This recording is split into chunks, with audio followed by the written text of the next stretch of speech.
नमस्कार दोस्तों, मेरा नाम है गौतम और आज इस वीडियो में हम एक ऐसे पोर्टफोलियो के बारे में बात करने वाले हैं जिसमें हम शामिल करेंगे 2 small cap fund, 2 mid cap fund और 2 लार्ज कैप फंड। और ये जो पोर्टफोलियो होने वाला है मिनिमम 10 ईयर के लिए और मैक्सिमम आप जितना चाहें उतने समय के लिए इन्वेस्ट कर सकते हैं। यहाँ फॉर एग्ज़ाम्पल मैंने 15 ईयर लेके रखा है। तो चलिए जानते हैं कि इन सभी कैटेगरी में कौन-कौन से म्यूचुअल फंड स्कीम को शामिल किया गया है, जिसमें अगर हम 15 ईयर के लिए इन्वेस्टमेंट कर देते हैं तो एक अच्छा खासा कॉर्पस हमारे अकाउंट में देखने को मिलेगा।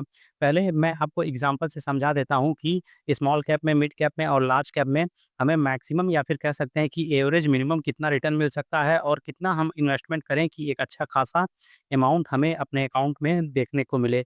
तो उसके लिए यहाँ पे मैंने जो एग्ज़ाम्पल लिया है, लार्ज कैप में अगर आप ₹3000 पर मंथ की एसआईपी करते हैं और मिड कैप में अगर ₹3000 की पर मंथ एसआईपी करते हैं। इसके अलावा स्मॉल कैप में अगर आप 4000 4000 की पर मंथ की एसआईपी करते हैं, मतलब कहने का मतलब है कि कुल अगर आप ₹10,000 पर मंथ की एसआईपी कर देते हैं, ठीक है?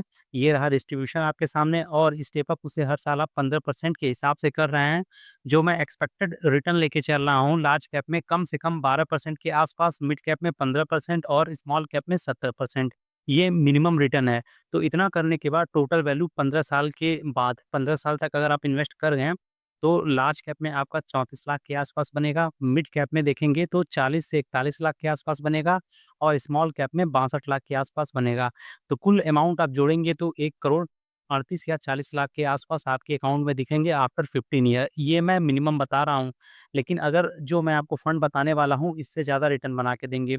यकीन मानिए अगर 15-20 साल तक आप इन्वेस्टमेंट करते हैं, तो कम से कम 2 करोड़ या फिर 3 करोड़ आपके पास डेफ़िनेटली हो जाएँगे। तो चलिए जानते हैं कि लार्ज कैप फंड कौन-कौन से हैं जिनमें हम इन्वेस्टमेंट कर सकते हैं। तो ये रहा फंड का नाम आपके सामने। ये इस फंड की बेसिक डिटेल है, अगर आप नोट डाउन करना चाहें तो नोट डाउन कर सकते हैं, अदरवाइज़ स्क्रीनशॉट इसका लेना चाहें तो स्क्रीनशॉट ले सकते हैं।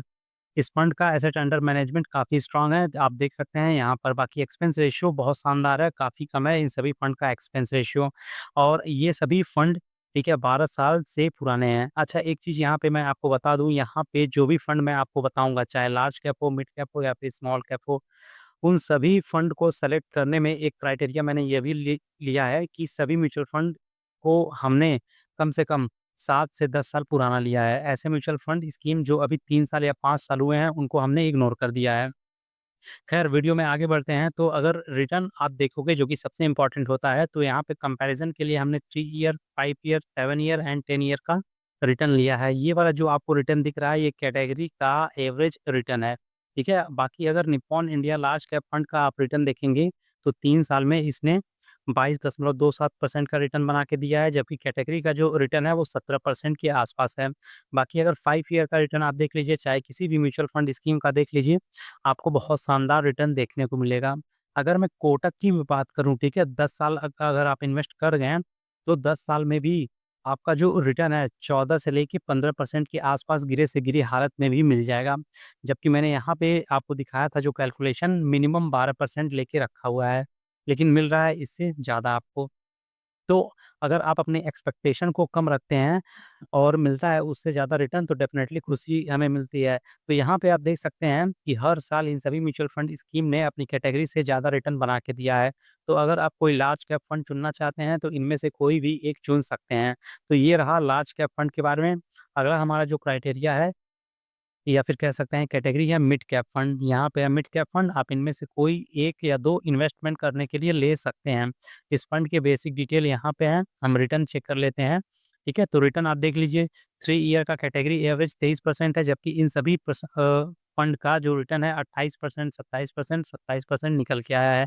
अगर मैं 7 साल का भी देखता हूँ तो 20% के आसपास कैटेगरी का एवरेज रिटर्न है, जबकि इस फंड का 24%, निप्पॉन इंडिया का 22% एंड एचडीएफसी मिड कैप का 21%। और जिन्होंने 10 साल तक इन्वेस्टमेंट किया होगा, तो गिरे से गिरे हालत में उन्हें 19% के आसपास यहाँ पे रिटर्न देखने को मिला है। जबकि मैंने कैलकुलेशन के लिए क्या लिया था, मिनिमम 15% लिया था। तो यकीन मानिए अगर यह रिटर्न 19% के हिसाब से मैं कैलकुलेट करता, तो 41 के बजाय यह जो अमाउंट होता, कम से कम 70 लाख रुपए होता। तो इसी हिसाब से मैं बोल रहा था कि अगर आप 15 साल तक इन्वेस्ट कर जाते हो, केवल ₹10,000 पर मंथ भी, तो आपका 2 टू 3 करोड़ आराम से बन जाएगा, ठीक है? तो मिड कैप फंड के नाम यहाँ पे हैं आपके सामने, Motilal Oswal mid cap fund, Nippon India growth mid cap fund, HDFC mid cap fund. इनमें से कोई भी 1 या 2 फंड आप अपनी पोर्टफोलियो में अपनी सुविधा के अनुसार शामिल कर सकते हैं। इसके अलावा लास्ट कैटेगरी हमारा था स्मॉल कैप फंड, तो उसको भी चलिए एक बार देख लेते हैं। मैं फिर से बोल रहा हूँ कि ये कोई रिकमेंडेशन या फिर सजेशन नहीं है कि किसी म्यूचुअल फंड स्कीम को हम यहाँ पे प्रमोट कर रहे हैं, ऐसा कुछ भी नहीं है। ये केवल और केवल एजुकेशन एंड अवेयरनेस पर्पज़ के लिए है। आप चाहें तो इनमें से कोई भी इन्वेस्टमेंट के लिए चुन भी सकते हैं या फिर इन सभी को रिजेक्ट भी कर सकते हैं। तो स्मॉल कैप में देखेंगे क्वांट स्मॉल कैप है, Nippon India small cap fund है और इसके अलावा एचडीएफसी स्मॉल कैप फंड है। ये इस फंड के बेसिक डिटेल हैं। इन सभी फंड को काफ़ी ज़्यादा समय हो चुका है, 12 साल, 12 साल, 12 साल आप यहाँ पे देख सकते हो। रिटर्न के हिसाब से बात करें तो 3 ईयर में इन सभी फंड ने कम से कम 20-22% से ज़्यादा रिटर्न बना के दिया है। वहीं अगर 10 साल तक आप इन सभी फंड में इन्वेस्टमेंट कर गए होते तो 20% से ज़्यादा आपको रिटर्न मिला होता। और यहाँ पे मैंने जो कैलकुलेशन लिया था मैं फिर से दिखा रहा हूँ, गिरे से गिरे हालत में 17% के हिसाब से मैंने कैलकुलेशन किया है। अगर यह रिटर्न 20% के हिसाब से मैं कैलकुलेट करता तो यहाँ पे 62 के जगह ये लगभग 90 लाख रुपीज़ होता। तो इसी के अकॉर्डिंग मैं बता रहा था कि 2 से 3 करोड़ रुपए आपको आराम से बन जाएँगे अगर इस तरह आप पोर्टफोलियो बनाते हैं, इस तरह इन्वेस्टमेंट करते हैं।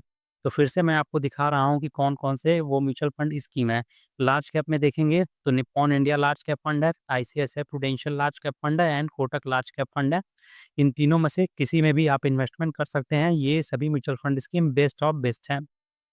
मिड कैप में देखेंगे तो मोतीलाल ओसवाल मिड कैप है, निप्पॉन इंडिया ग्रोथ फंड है, एचडीएफसी मिड कैप फंड है। अगेन ये सभी म्यूचुअल फंड अपनी कैटेगरी के टॉप म्यूचुअल फंड स्कीम है। एंड फाइनली फाइनली आप देखेंगे स्मॉल कैप की कैटेगरी में तो पॉइंट स्मॉल कैप फंड है, Nippon India small cap fund है और एचडीएफसी स्मॉल कैप फंड को मैंने शामिल किया है।